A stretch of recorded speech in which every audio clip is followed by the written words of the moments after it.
80% of learning difficulties are related to stress. Remove the stress, and you remove the difficulties. I got to confess to you folks, I started off as a secondary teacher. When I became an elementary school teacher, I was a colossal failure because I was trying to teach those little ones the same way I taught the older ones. I wore my suit every day. I'd look at my children. I'm like, all right, ladies and gentlemen, please turn to page 38 in your textbook. They're looking at me like, what's a book? And I was banging my head every night at home. I'm like, man, I am just bombing. What do I do? And finally, it dawned on me. And one day I'm teaching them. La, la, la, la, la, la. And that's when we started learning. Was the day I accepted that I ain't all that. And neither are you. And if you think you're all that, you teach kindergarten for 1 week. They'll set you straight. Be like LaShonda questions, like, Miss Brassell, when are you going to trim your nose hair? This afternoon. Thanks for bringing that to my attention, LaShonda. I ain't all that. Children learn best when they're helped to discover the underlying principles for themselves. People don't learn on their butts. You got to get them up. So we're standing up right now. Everybody stand. Got to oxygenate those brains. The brain loves oxygen. I'm a big fan of yoga. So everybody take a deep breath in. Take a deep breath out. Actually, proper yoga technique, you're supposed to exhale through your nose. I have found that this is a very bad idea with young children.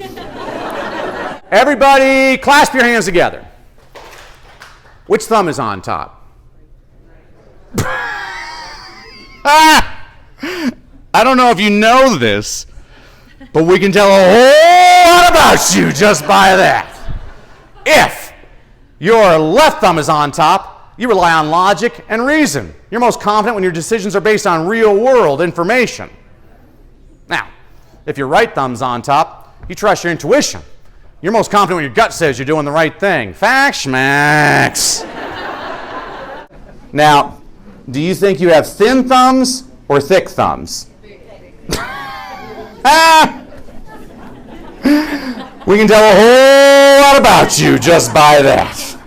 If you think you have thin thumbs, you're most confident hanging with a few close friends. You like parties where everyone can fit together in the same elevator. Now, if you think you have thick thumbs, you're just as confident in large groups as one-on-one. You like parties where everyone can fit together in the same stadium.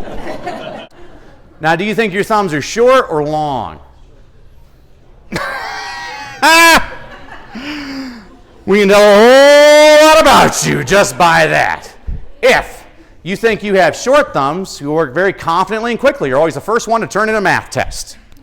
If you think you have long thumbs, you work slowly and carefully, yet you never seem to lose a thumb war. All right? Okay, everybody take a seat. Plop your hands on your lap, palm side down. Where does your left thumb land? Is it like an L? Is it at a 45-degree angle? Or is it touching your other fingers?